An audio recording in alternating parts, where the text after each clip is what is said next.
Assalamualaikum warahmatullahi wabarakatuh. Perkenalkan, nama saya Siti Salma Salmila dengan NIM 1020222063, Program Studi D3 Keperawatan tingkat 1. Di sini saya akan menjelaskan tentang 6 langkah cuci tangan.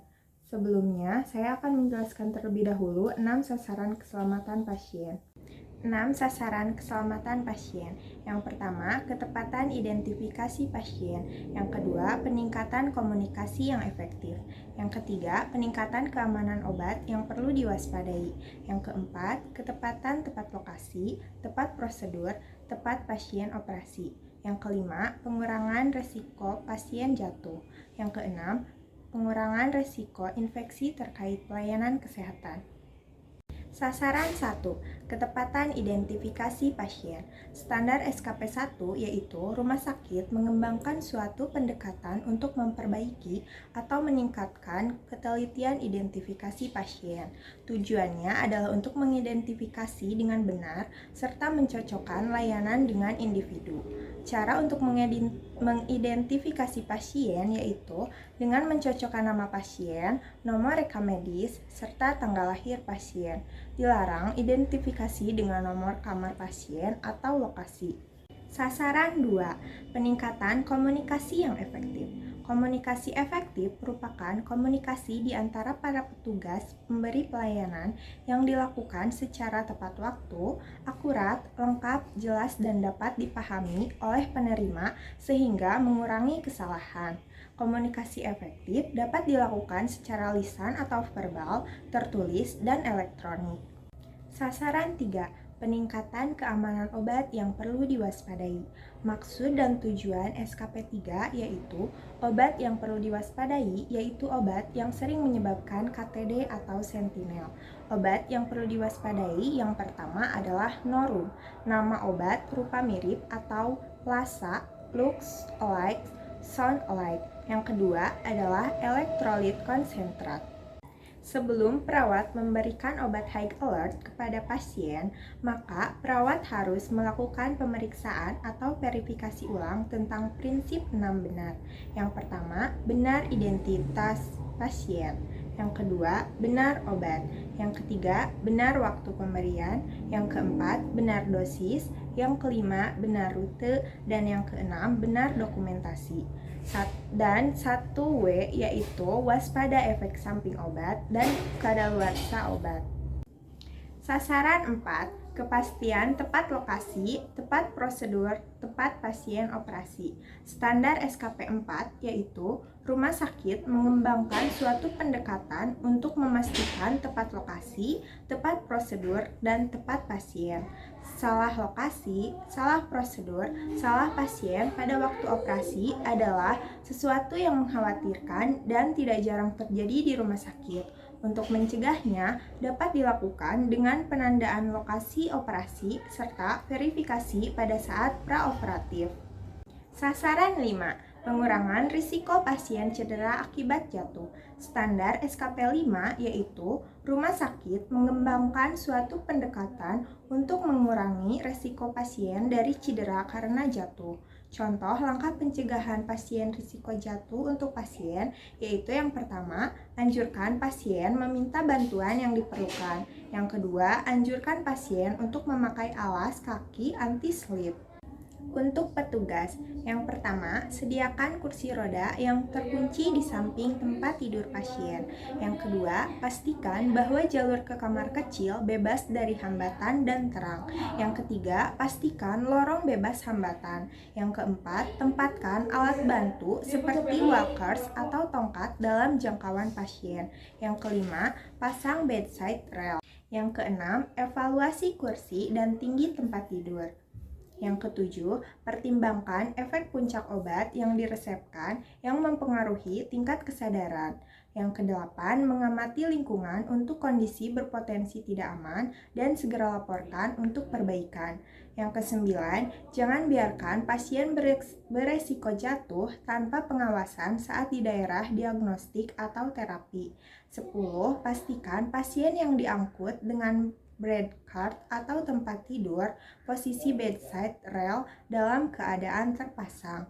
Yang ke-11, informasikan dan mendidik pasien dan atau anggota keluarga mengenai rencana perawatan untuk mencegah jatuh. 12.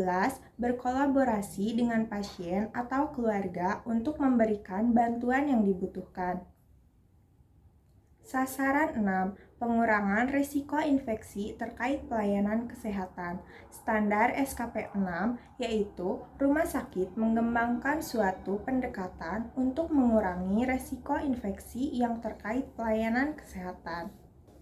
Penyakit infeksi bisa disebabkan oleh berbagai mikroorganisme seperti virus, bakteri, jamur, dan parasit. Yang pertama, infeksi virus. Virus merupakan penyebab infeksi yang paling sering terjadi. Beberapa penyakit akibat infeksi virus yang masih banyak ditemukan di Indonesia adalah ISPA, influenza, cacar, COVID-19, campak, hepatitis, demam berdarah, HIV atau AIDS, dan gastroenteritis. Yang kedua, infeksi bakteri. Infeksi bakteri juga termasuk penyakit infeksi yang masih banyak ditemukan di Indonesia.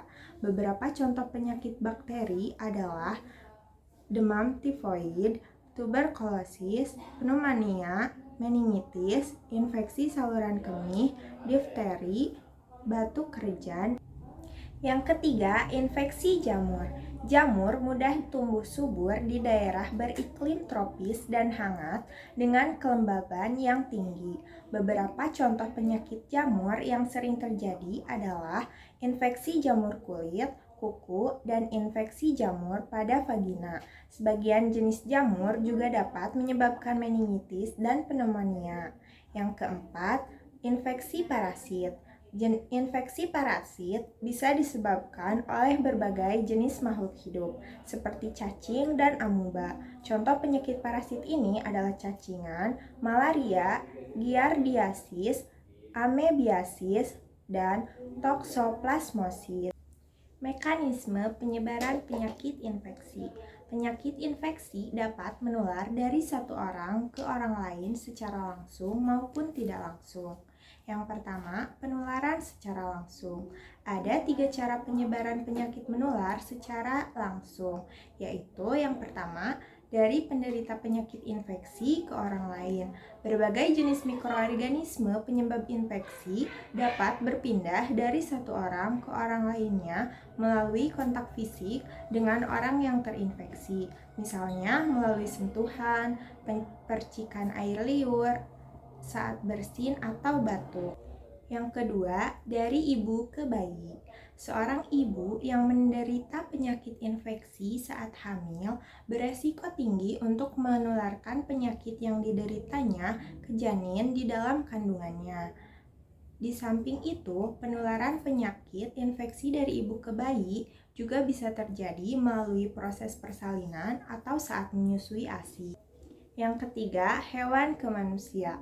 Penularan infeksi dari hewan ke manusia bisa terjadi saat seseorang tercakar atau tergigit hewan, mengonsumsi daging hewan yang dimasak kurang matang, serta bersentuhan dengan kotoran atau urin hewan yang telah terinfeksi. 2. Penularan secara tidak langsung. Terdapat 3 cara penyebaran penyakit infeksi secara tidak langsung. Yang pertama, benda yang terkontaminasi.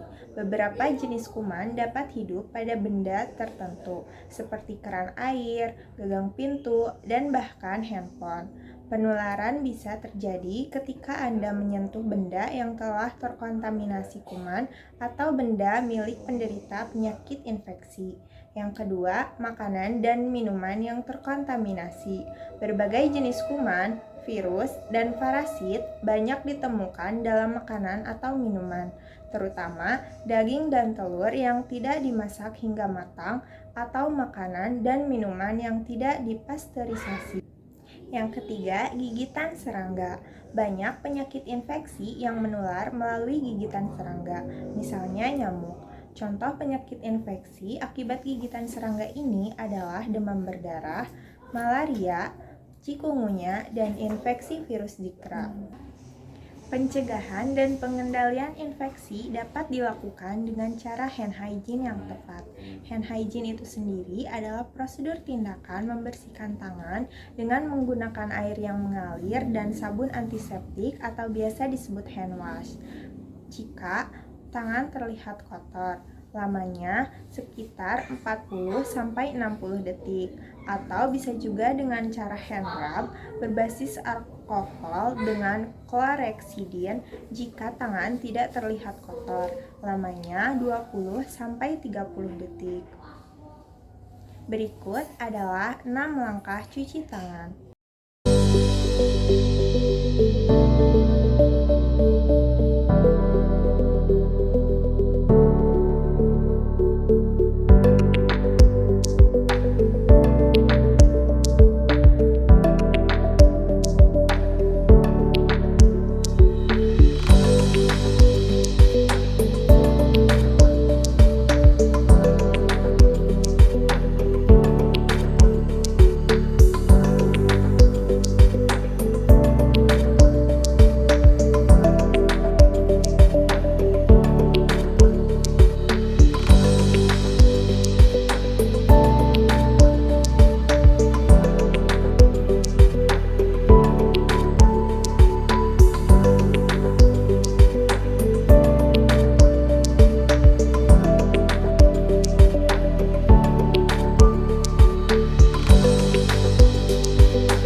Sekian yang dapat saya sampaikan. Wassalamualaikum warahmatullahi wabarakatuh.